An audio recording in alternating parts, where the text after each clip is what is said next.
Assalamu alaikum. This is me Aqsa Murtaza and I'm welcoming you all in Pharma by AM lectures. So today we are going to study antihypertensive drugs.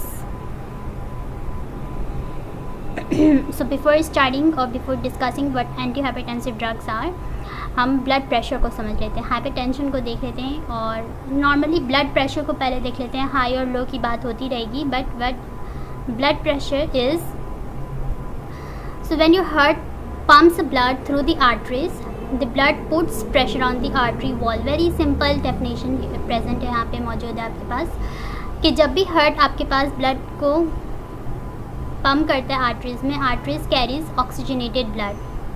Okay, we know very well कि artery आपके पास oxygenated blood carry करते हैं.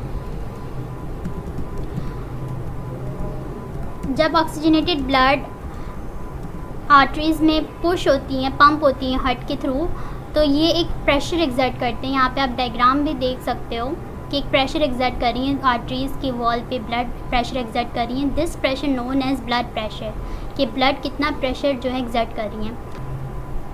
दो number हमारे पास होते हैं जिसके यूज़ करके हम ब्लड प्रेशर को मेजर कर सकते हैं. This is systolic and diastolic blood pressure होती हैं. सिस्टोलिक वन क्या होती हैं?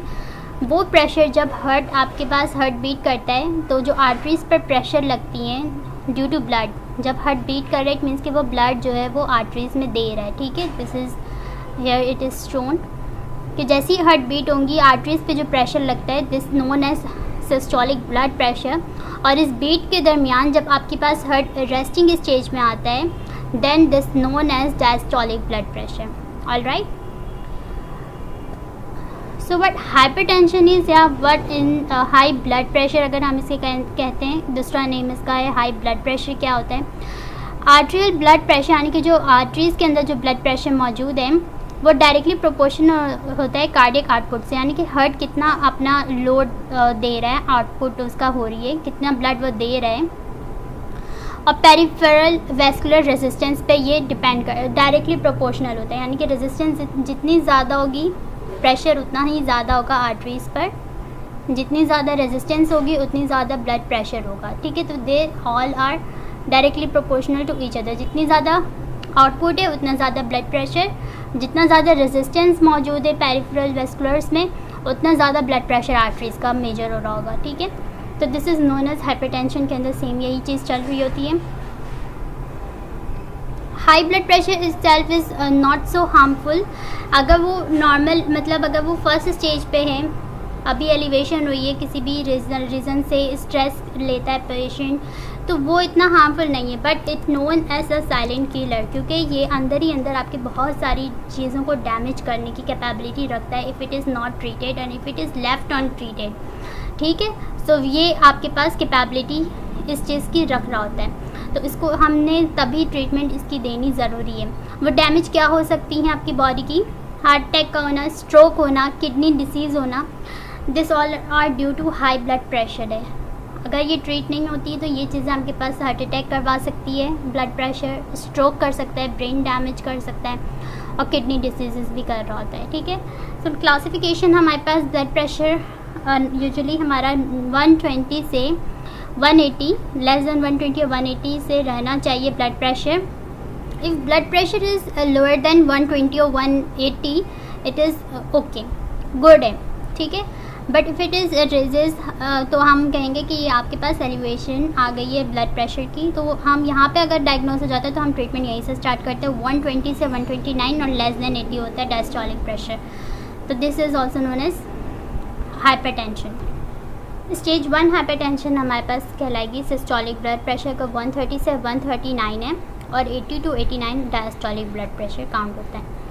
अगर स्टेज 2 हाइपरटेंशन वो हाइपरटेंशन होगी जिसमें 140 से इंक्रीज़ कर गई है प्रेशर, सिस्टोलिक ब्लड प्रेशर, और 90 से इंक्रीज़ हो गई है डायस्टोलिक ब्लड प्रेशर, तो ये आपके पास स्टेज 2 हाइपरटेंशन होता है. This is the critical stage. Hypertension की रीज़न्स बहुत सारी हैं. डायबिटिक पेशेंट के अंदर हाइपरटेंशन देखा गया है, कॉमन है कि डायबिटीज़ के साथ हाइपरटेंशन हो जाता है उनको. ठीक है, इसी के साथ ओबेसिटी के पेशेंट्स, ओबीज़ जो हैं जिनका weight is not according to BMI, body mass index नहीं है, वो ओबीस है उसके अकॉर्डिंग, तो उनके अंदर हाइपरटेंशन काउंट किया गया है, देखा गया है। ठीक है, हाई इंटेक है सोडियम का, स्मोकिंग करता है पेशेंट, अल्कोहल इंटेक करता है, या इफ़ जीन के अंदर भी उसके प्रेजेंट है तो वो ट्रांसफ़र हो रहा होगा थ्रू जीन और through generation to generation. Hypertension भी डिसेबिलिटी स्टेटस है, पर्सन इतना मूव नहीं कर रहा है, डिसेबल है, या अगर किसी एक्सीडेंट की वजह से वो डिसेबल है तो उसके अंदर हाइपरटेंशन देखा गई है। और इसके अलावा स्ट्रेसफुल लाइफस्टाइल की वजह से hypertension is common. Sign and symptoms usually कुछ इस इनिशियल स्टेज में, if it is in stage 1 तब तक भी कोई इनिशियल साइन एंड सिम्टम्स नहीं आती हैं, डेवलप नहीं होती है। सीवियर और सीवियर स्टेज पे हमारे पास जो है साइन एंड सिम्टम्स डेवलप होती हैं। उनमें है सीवियर हेडेक का होना, चेस्ट पेन, डिजीनेस, सुस्ती लगेगी, थकावट हो रही होगी पेशेंट को, ब्रीदिंग डिफ़िकल्टी होना, nausea and vomiting due to low blood pressure, due to high blood pressure nausea vomiting भी होगा। ब्लड विजन यानी कि सही से दिखाई नहीं दे रहा होगा, परेशानी अलग, कन्फ्यूजन अलग, कन्फ्यूज होगा पेशेंट। बजिंग साउंड भी कानों में सुनाई देगा, इन हाई ब्लड प्रेशर में ये होगा। और इससे भी ज़्यादा अगर ब्लड प्रेशर जो है सही टाइम पे डायग्नोस नहीं हो पाता तो नोज़ ब्लीडिंग स्टार्ट हो जाती है पेशेंट में, और एबनॉर्मल हार्ट रिदम भी हो रही होती है। तो ये ऐसी सिम्टम्स हैं जो एट लास्ट हमें पेशेंट में दिखाई दे रही होती है। इनिशियल में कोई सिम्टम्स आपको हाइपरटेंशन की नज़र नहीं आ रही होती, that's why we are calling it as silent killer. Okay, so here is a chart. This chart is showing कि हाउ रेनिन एंजियोटेंसिन का सिस्टम और सिंपैथेटिक एक्टिविटी ये किस तरह से मिल करके ब्लड प्रेशर को इंक्रीज़ करने के लिए हेल्प करते हैं। ये सिस्टम हमारी बॉडी के अंदर प्रेजेंट है नेचुरली। तो इस सिस्टम को हम समझ लेते हैं। जैसे ही ब्लड प्रेशर डिक्रीज़ होगा, जैसे ही ब्लड प्रेशर डिक्रीज़ होता है तो हमारे पास जो बैरोरिसेप्टर्स होती हैं इन चीज़ों को डिटेक्ट कर लेती हैं, वो डिटेक्ट करके सिंपैथेटिक एक्टिविटी इंक्रीज़ करवाती हैं। सिंपैथेटिक एक्टिविटी से इंक्रीज़ होने से हार्ट में हमारे पास बीटा 1 एड्रीनो रिसेप्टर्स मौजूद हैं, ये एक्टिवेट हो जाता है। स्मूथ मसल्स के अल्फ़ा 1 एड्रीनो रिसेप्टर्स एक्टिवेट होते हैं, और किडनी में मौजूद हैं बीटा 1 के एड्रीनो रिसेप्टर, ये एक्टिवेट हो जाते हैं। ठीक है, अगर हमारे पास हार्ट के बीटा 1 एड्रीनो रिसेप्टर्स इंक्रीज़ हो रहे हैं तो मीन्स कि हार्ट के ऊपर जो वर्क है वो इंक्रीज़ हो रहा है, उसका कार्डियक आउटपुट बढ़ रहा है। ठीक है, स्मूथ मसल्स का जो अल्फ़ा 1 एड्रीनो रिसेप्टर इंक्रीज़ हो रहा है या एक्टिवेट हो रहा है, उसकी एक्टिवेशन हो रही है, इट मीन्स कि वो वेनस रिटर्न को बढ़ा दे रहा है और पेरिफेरल रेजिस्टेंस को भी इंक्रीज़ करता है। किडनी का फंक्शन क्या होगा, रेनिन एंजियोटेंसिन सिस्टम को एक्टिवेट कर देता है। ठीक है, बीटा 1 किडनी का एक्टिवेट होता है, ये आपके पास रेनिन को इंक्रीज़ करते हैं। जैसे ही ब्लड प्रेशर डिक्रीज़ होता है तो ब्लड फ्लो भी आपके पास किडनी में जाना कम हो जाती है। ठीक है, और भी दूसरे ऑर्गेन्स में आपकी ब्लड फ्लो कम हो जाती है तो किडनी में भी रीनल ब्लड फ्लो कम हो जाता है। कम होने से ये भी आपके पास ये दोनों चीज़ें इंडिकेट करती हैं कि रेनिन को अब ये इंक्रीज़ करती हैं कि रेनिन की सिक्रेशन को। रेनिन हमारे पास एंजियोटेंसिन 2 के अंदर कन्वर्ट हो जाते हैं। ठीक है, एंजियोटेंसिन 2 अब एल्डोस्टेरोन को सिग्नल देता है कि सोडियम और वाटर की रिटेंशन इंक्रीज़ कर दें। रीनल ब्लड फ्लो जैसे ही डिक्रीज़ होगा, जीएफआर को ये रीनल ब्लड फ्लो, किडनी में ब्लड फ्लो कम हो रहा है। ठीक है, तो इससे क्या होगा कि हमारे पास ग्लोमेरुलर फिल्ट्रेशन रेट के ऊपर भी इफेक्ट आएगा, ये भी डाउन हो जाएगी। ठीक है, तो ये सोडियम और वाटर की रिटेंशन को बढ़ा देते हैं और इस तरह से ब्लड वॉल्यूम इंक्रीज़ होता है। वाटर रिटेंशन से ब्लड वॉल्यूम इंक्रीज़ होता है। ब्लड के वॉल्यूम से बढ़ने से कार्डियक आउटपुट पे भी इफेक्ट आ रहा है कि कार्डियक आउटपुट भी इंक्रीज़ हो रहा है।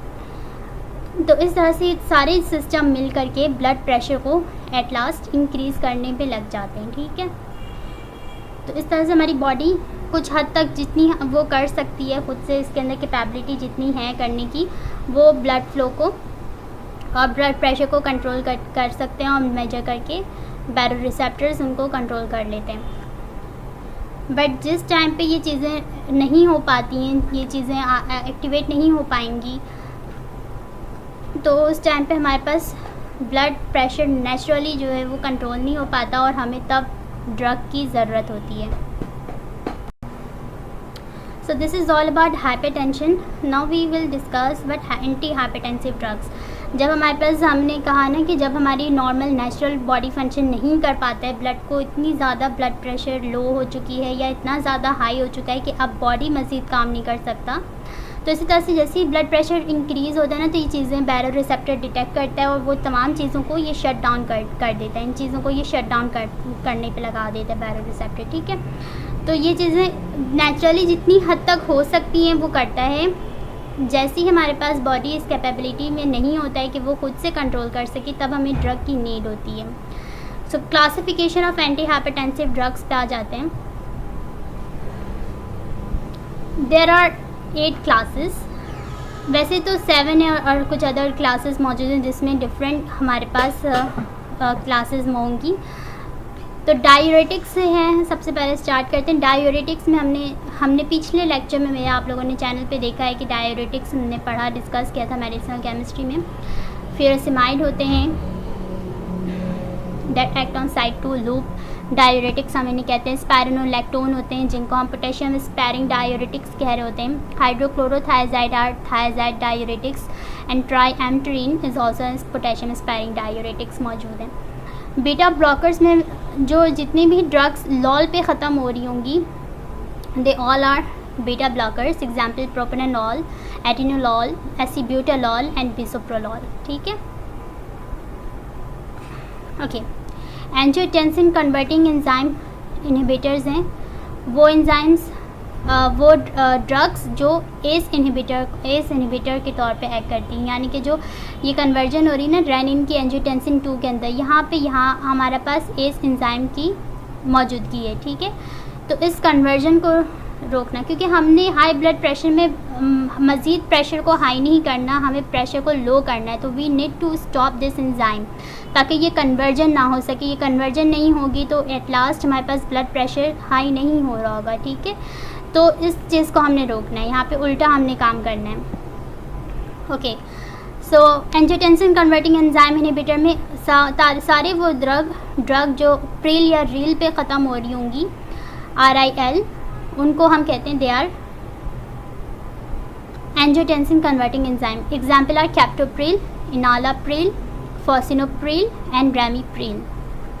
एंजियोटेंसिन 2 रिसेप्टर ब्लॉकर्स हैं हमारे पास, जो एंजियोटेंसिन जो 2 यहाँ पे जो अब कन्वर्ट हो चुकी हैं एंजियोटेंसिन, जो कन्वर्ट और नहीं हुई हैं उनको हमने रोक दिया एस को रोकते हुए, ठीक है। जो एंजियोटेंसिन अभी कन्वर्जन पे नहीं हुई हैं उनको हमने ब्लॉक कर दिया थ्रू एंजियोटेंसिन 2 रिसेप्टर ब्लॉकर्स।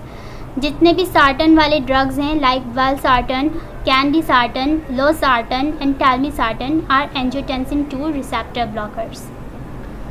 फिर हमारे पास आती है रेनिन इनहिबिटर्स। हम या तो रेनिन को इनहिबिट कर दें, ठीक है, ये भी हमारे पास एक ऑप्शन है, हम रेनिन इनहिबिट कर दें तो ब्लड प्रेशर हमारे पास कंट्रोल हो जाएगा। So we have is aliskiren. Then comes calcium channel blockers. जितने भी डिपिन वाले ड्रग्स हैं like amlodipine, felodipine, nifedipine, clevidipine except diltiazem and verapamil, ठीक है, they all are calcium channel blockers. Alpha blockers में जितना जोसिन के ड्रग्स हैं they all are alpha blockers, क्योंकि अल्फ़ा ब्लॉकर्स भी हम एक्शन करवा सकते हैं, ठीक है। तो इससे हमारे पास वेनस रिटर्न और पेरिफेरल रेजिस्टेंस पे इफेक्ट आ जाएगा। So we have is doxazosin, prazosin and terazosin. दूसरे ड्रग्स में हमारे पास हैं कि क्लोनिडीन और methyl dopa, they are centrally acting adrenergic drugs होती हैं, ये ब्लड प्रेशर को कंट्रोल कर सकती हैं, वो क्लोनिडीन और मिथाइल डोपा। एमरजेंसी में हमारे पास नाइट्रोप्रोसाइड है, नाइट्रिक ऑक्साइड वेज़ोडाइलेटर्स हैं, ये भी हमारे पास ब्लड प्रेशर को कंट्रोल करवाती हैं। एंड वी हैव इस फिनोल्डोपाम, डोपामिन एगोनिस्ट हैं, ये भी आपके पास ब्लड प्रेशर को कंट्रोल करती हैं। So that's all about today's lecture, that's all about anti hypertensive drugs. I hope you guys understood it very well. If so, then don't forget to subscribe my channel. Allah Hafiz till my next video.